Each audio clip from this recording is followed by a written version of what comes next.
Welcome back to another video on bit biting JavaScript course. और इस video में हम बात करने वाले हैं टाइमिंग फंक्शंस के बारे में, जो कि बहुत यूजफुल होते हैं जावास्क्रिप्ट में हमारे कोड को एक पॉज देने के लिए।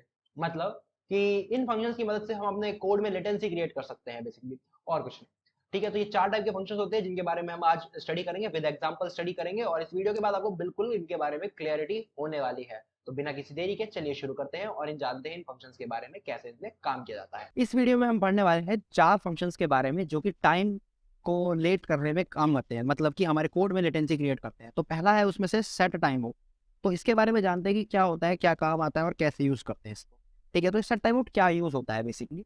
चलिए मान लीजिए मेरा पेज लोड होता है और मैं चाहता हूँ कि मेरा पेज जैसे ही लोड हो उसके 5 सेकंड बाद ये फंक्शन, ये जो पैराग्राफ है या फिर इस कंटेंट को चेंज कर दो, या इस इमेज को चेंज कर दो, या फिर ये फंक्शन, ये कोड रन कर दो, ये काउंटर बढ़ा दो, कुछ नहीं, लेकिन वो टाइम लेके कुछ होए।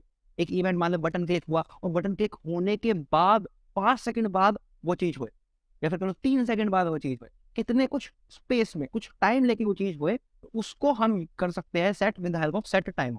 मतलब चलिए मान लीजिए कि मेरे पास ये जो मेरा पैराग्राफ है, जो मेरे पास यहाँ पे पैराग्राफ था मेरा, इस ये वाला, इस पैराग्राफ में मैं चेंज करना चाहता हूँ 5 सेकंड में। जैसे मेरा पेज लोड हो गए 5 सेकंड बाद मैं इसका कंटेंट चेंज करना चाहता हूँ, तो मैं सबसे पहले इसको सेलेक्ट कर लेता हूँ। तो document dot gate element by ID 7 select किया, कैसे, पैरा नाम से। ठीक, अब मैं क्या करता हूँ, सेट टाइम आउट फंक्शन यहाँ पे लगाता हूँ, और मैं आपको बताता हूँ इसमें क्या क्या आर्ग्यूमेंट्स मेरे पास जाते हैं, या फिर कह लो पैरामीटर्स मेरे पास यहाँ पे जाते हैं। सबसे पहला पैरामीटर होता है फंक्शन, जो कि मुझे रन कराना होता है किसी इतने टाइम के बाद। मतलब टाइम आउट, टाइम के बाद मुझे कौन सा फंक्शन रन कराना है वो मैं यहाँ पे दूंगा। फिर मैं दूंगा टाइम आउट, जो कि मिली सेकंड में होना चाहिए। ठीक है, सेकंड में अगर हम रखते हैं तो एक सेकंड में 5000 मिली सेकंड्स होते हैं, तो उसको उस हिसाब से हम सेट कर सकते हैं। तो उसके बाद होता है पैराम्स, पैराम 1, पैरामीटर 2, और जितने भी हम चाहे उतने पैरामीटर्स दे सकते हैं। और ये जितने भी बाद में जितने भी पैरामीटर्स हम देंगे, ये सारे के सारे इस फंक्शन को पास आउट हो जाएंगे। ठीक, तो ये function set time out function क्या करता है, एक फंक्शन रन करता है टाइम आउट सेकंड बाद, और इन सारे पैरामीटर्स को उस फंक्शन में पास आउट करा देता है। ठीक है, तो क्या होता है, तो सबसे पहले मेरे को एक फंक्शन देना पड़ेगा। तो मैंने यहाँ पे फंक्शन, या तो मैं यहाँ पे आगे क्रिएट कर लेता हूँ, ऊपर क्रिएट कर लेता हूँ एक फंक्शन। इस फंक्शन का नाम मैं देता हूँ चेंज कंटेंट, चेंज कंटेंट। और यहाँ पर मैं क्या करता हूँ, एक्स डॉट इनर HTML को मैं कुछ भी देता हूँ, अपने नाम से रिप्लेस कर देता हूँ। और मैं बोलता हूँ कि जब भी 5000 मिन मतलब 5000 मिली सेकंड, मतलब 5 सेकंड टाइम आउट हो जाए, तो चेंज कंटेंट फंक्शन को कॉल कर देना, और 5000 मिली सेकंड बाद ये काम करना। पैरामीटर्स मैं नहीं दे रहा हूँ यहाँ पर।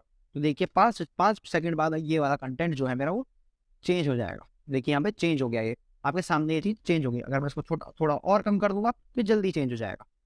रिफ्रेश करता हूँ पेज को, अब इससे स्टार्ट होगा, 3 सेकंड बाद ये कंटेंट चेंज हो गया है। ठीक, तो ये काम होता है। मतलब जब भी मेरा कोई जब भी मैं उस टाइमर को सेट करूंगा, जब भी मैं सेट टाइम आउट फंक्शन को सेट करूंगा, तो क्या करेगा वो, टाइम आउट सेकंड बाद एक फंक्शन एग्जीक्यूट करेगा। टाइम आउट सेकंड बाद एक फंक्शन एग्जीक्यूट करेगा। ठीक, मैं यहाँ पर एक मान लीजिए XYZ, यहाँ पर मैं पैरामीटर दे देता हूँ, और इसमें ए में, ये XYZ ए में पास आउट हो जाएगा, बिल्कुल होएगा। ठीक है, पैरामीटर किस में जाएंगे, फंक्शंस में जाएंगे, तो XYZ किस में पास आउट होएगा, इस फंक्शन में ए के रूप में पास होएगा वो। तो यहाँ पे ए सेट हो जाएगा। तो मैं यहाँ पे देखिए क्या करता हूँ, रिफ्रेश करता हूँ पेज को, ये मेरे पास यहाँ पे 3 सेकंड मिलेगा, और ये देखिए इसने यहाँ पे चेंज कर दिया है। ठीक, तो इसलिए हमारा क्या होता है, सेट टाइम आउट यूज आता है। ठीक, अब जो सेट टाइम आउट होता है वो मुझे एक ID देता है, माई टाइम, माई टाइम। चलो इसको माई टाइम से दे देते हैं, तो ये ID देगा। मैं यहाँ पे कंसोल डॉट लॉग भी करा सकता हूँ इस ID को। ठीक है, और अगर मैं इसको कंसोल लॉग कराता हूँ, तो देखिए यहाँ पर इसकी ID जो है वो कंसोल में लॉग होगी। देखिए 1 है इसका टाइम। ठीक, अब ये चीज़ क्या काम आती है, जो इसने मुझे ID दी है, सेट टाइम आउट तो मेरे को पता चल गया नहीं सेट किस तरह से करते हैं। ये ID जो मुझे इसने दी है, ये किस लिए काम आती है, ये काम आती है इसको क्लियर कर। मतलब कि मेरे पास एक फंक्शन होता है क्लियर टाइम आउट। इस फंक्शन से क्या होगा कि इसके अंदर जैसे ही मैं ये वाली ID पास करूंगा, ये इस टाइम आउट को हटा देगा। मतलब ये टाइम आउट नहीं चलेगा। ठीक, तो एक बार मैं इसको रन कराता हूँ, तो देखिए 3 सेकंड बाद ये चीज़ नहीं चलने वाली है, क्योंकि हमने क्लियर टाइम आउट कर दिया था, तो इसलिए अब ये एग्जीक्यूट नहीं होगा। लेकिन अगर मैं क्लियर टाइम आउट नहीं करता हूँ, तो ये तुरंत ही यहाँ पे 3 सेकंड बाद एग्जीक्यूट हो जाएगा। मैं यहाँ पे आपको और छोटा करके दिखा रहा हूँ। देखिए एग्जीक्यूट हो गया, लेकिन अगर जैसे ही मैंने इसको लगाया यहाँ पे तो ये एग्जीक्यूट नहीं हुआ है। तो क्लियर टाइम आउट का यूज ये होता है। सेट टाइम आउट का यूज होता है कि लेटेंसी क्रिएट करना, और क्लियर टाइम आउट का यूज होता है कि क्लियर करना, जो आपने टाइम आउट सेट किया उसको हटा दो यहाँ से, उसको हटा दो यहाँ से, मेरे को नहीं चाहिए वो टाइम। कई कंडीशन होती है जहाँ पे आपको हटाना पड़ता है। ठीक, अब इस क्लियर टाइम आउट के अंदर हम सिर्फ और सिर्फ क्या पास करते हैं, एक इन टाइम आउट आईडी पास करते हैं, टाइम आउट आईडी पास करते हैं, जो कि हमें set time out function return करता है। ठीक, तो ये बात तो आपको क्लियर ही हो, समझ में आ गई कि भाई जो सेट टाइम आउट है वो क्या करता है, लेटेंसी क्रिएट करने में काम आता है कि भाई मुझे कोई कोड एग्जीक्यूट करना है, लेकिन वो इतने टाइम बाद एग्जीक्यूट हुए, इस इवेंट के फायर होने के बाद या विंडो लोड होने के बाद इतने टाइम बाद एग्जीक्यूट हुए, जो इतने टाइम बाद एग्जीक्यूशन है ना, ये सेट टाइम आउट आपका क्रिएट करके देता है आपको। तो यहाँ पे आप फंक्शन देते हो, कितना टाइम आपको चाहिए, लेटेंसी कितनी क्रिएट करनी है, और बाकी पैरामीटर्स देते हो जो कि फंक्शन में पास होते हैं। ठीक, उसके बाद है हमारा क्लियर टाइम आउट।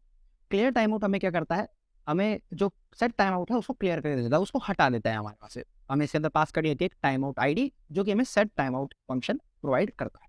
ठीक, तो ये था कि किस तरह से टाइम आउट फंक्शन काम करता है। लेकिन इस अगर अगर मैं चाहूँ कि मेरा जो ये क्लियर टाइम आउट है या सेट टाइम आउट है, ये सिर्फ और सिर्फ एक बार चलता है, एक बार चलता है। अगर मैं चाहूँ कि भाई बार बार ये चीज़ होए, कंटिन्यूअसली होती रहे होती रहे होती रहे, 5 सेकंड बाद ये हुआ, फिर से वापस 5 सेकंड बाद ये हुआ, फिर 5 सेकंड बाद वापस ये हुआ, तो कंटिन्यूअसली एक सेट इंटरवल के बाद ये चीज़ें एग्जीक्यूट होती जा रही हैं, तो उसके लिए हम करते हैं सेट इंटरवल फंक्शन का यूज़।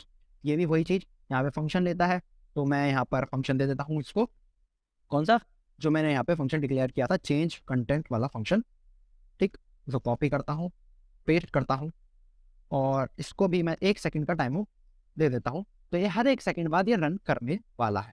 ठीक, यहाँ पर मैं क्या करता हूँ, एक एरे डिक्लेयर करता हूँ, ए कॉन्स्ट ए, इसमें मैं यहाँ पे कुछ भी नंबर्स लिख देता हूँ। मैंने मेरी एरे तैयार कर दी है, और अब इस एरे को मैं इसमें ए पास नहीं कर रहा, मैं यहाँ पर पास करूँगा ए आई, और आई को भी मैं ग्लोबली डिक्लेयर कर देता हूँ, लेट आई इक्वल टू 0।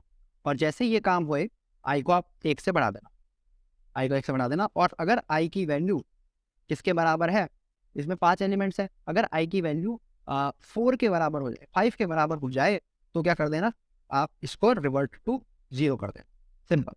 ये चीज़ यहाँ पे हमें कर, तो ये फंक्शन क्या करता है, ये एक एरे बना दिए, आई को 0 सेट कर दिया, तो जैसे ये फंक्शन कॉल होएगा, इनर एचटीएमएल को ए आई वैल्यू कर देगा, मतलब ए वाली एरे में से वो इंडेक्स निकाल के लाएगा और इनर एचटीएमएल में वो चीज़ डाल देगा और आई को बढ़ा देगा, और आई जैसे ही एंड में पहुंच जाएगा, या 4 नहीं 5 आएगा, जैसे ही आई एंड में पहुंच जाएगा, वैसे ही ये आई की वैल्यू को कर देगा, 0 पे सेट कर देगा, वापस से पॉइंटर को आगे की तरफ ले आएगा। तो देखना ये काम किस तरह से करता है। तो मैंने सेट इंटरवल यहाँ पे लगा, तो यहाँ पे आप देख सकते हैं कि उस फंक्शन की वजह से इस पॉइंट पर क्या हो रहा है, चीज़ें चेंज होती जा रही हैं, हर 1 सेकंड बाद यहाँ पे चीज़ें चेंज हो रही हैं।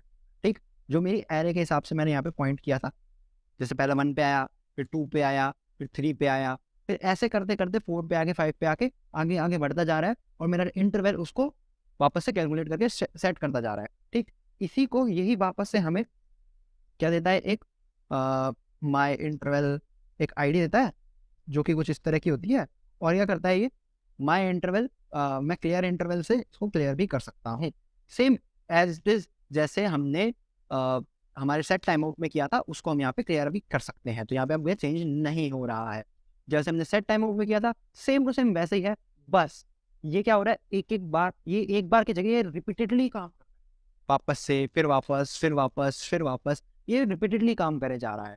इस वजह से सेट टाइम इंटरवल हमारा रिपीटेड वे में यूज होता है, और क्लियर इंटरवल सिर्फ एक बार यूज होता है। ये चीजें जो मैंने आज आपको पढ़ाई है, ये एनिमेशन जब हम करते हैं उस टाइम में बहुत यूजफुल होती है, क्योंकि हमें बार बार किसी सेकंड बाद ही स्टाइल प्रॉपर्टी को चेंज करना होता है, तो वहाँ पे काफ़ी यूजफुल रहती है। तो इस वीडियो में हम इतना ही रखते हैं, हम मिलते हैं अगले वीडियो में जिसमें हम एनिमेशंस के बारे में पढ़ेंगे। तो इस वीडियो में इतना ही, हम मिलते हैं अगली वीडियो में, तब तक के लिए take care and bye bye.